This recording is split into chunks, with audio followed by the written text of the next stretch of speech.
My first job was at Arnold Drug Company in Cornelia, Georgia.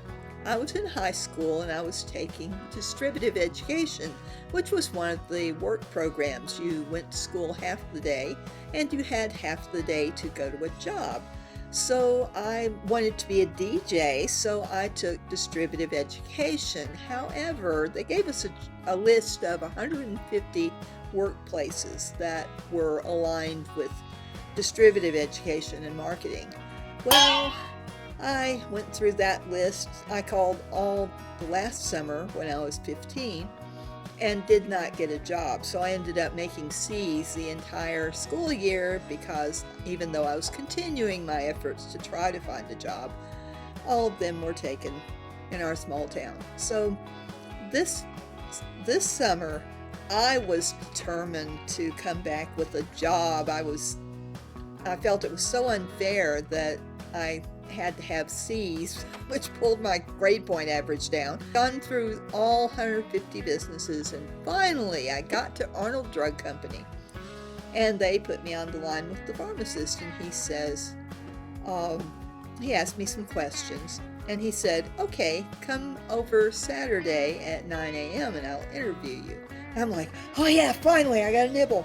So I went, and one of the questions, he kept telling me about facets of the job. It's like, I'll expect you to sweep the entire floor of the store. Oh, I can do that.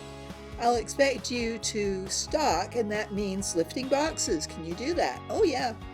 And so on it went, and he said, well, I'll need somebody who can work Saturdays. And I'm like, oh yes, I can do that. I'll do anything you want. I just want a job. And so he says, okay, you're hired.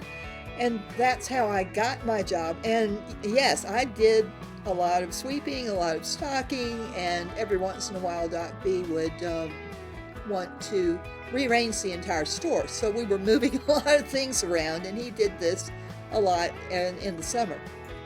So we also had signs that advertised things on sale, and we had a very high ceiling. This building was like from the 1890s, so it had extremely high ceilings, and we had a big ladder, and I had to get up on that ladder and hang these signs.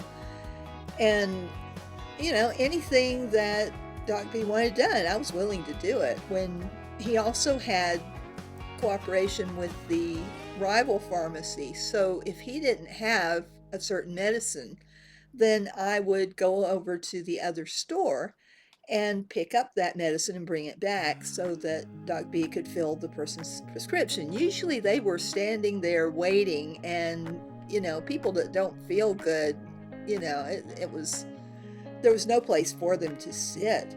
So yeah, it added some urgency to it. So I would usually run to the pharmacy, and you know, Doc B would say, you don't have to run, because I'd come back wheezing like an old woman.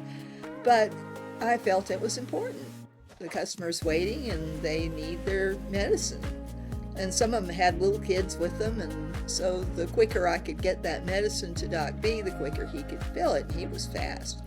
And then the poor people could go home and take it and start feeling better sooner. So I took my job very seriously. One of my favorite parts of the job was running upstairs to get bags to refill our counter. And the paper bags were stored upstairs in a door that led to the cellar. So you got to see the guts of this really old historical building. It was fun to be able to go up there and look around at there wasn't much to see up there, but it also had a high ceiling and it had windows. So I could look out the windows if I had enough time. So that was fun. And what made that job for me was the people. Doc B was hilarious. He had a good sense of humor. He had all sorts of stories about being in World War II as a second Louis. And he also was very grandfatherly towards me. And I had lost my grandparents, so I really needed a grandfather figure. So he was more than a boss, he was more like family. And his wife would come in sometimes. Now, Mrs. B was elegant. She was always dressed up and always wore this perfume that I really liked. And she always took the time to talk to me and all of us. She was just really like a ray of sunshine coming in. And so we all liked it when Mrs. B would come visit Doc B at work. And I had the nicest coworkers. One lady was an older lady, and then we had a young person like me. I was 16. She was, I think, 18 and had a baby. And so she was interesting to talk to and near my age. And then Doc B's daughter worked there as a bookkeeper. So she came in when she needed to do her bookkeeping work. And then there was one other person. So the other two would come and go, but during the year I worked there, the older lady, and she was so nice. And if I had a question, she could answer it. So they were all really, really nice. The next year, I got my dream job at a radio station in the next county, so I'll tell you about that one next.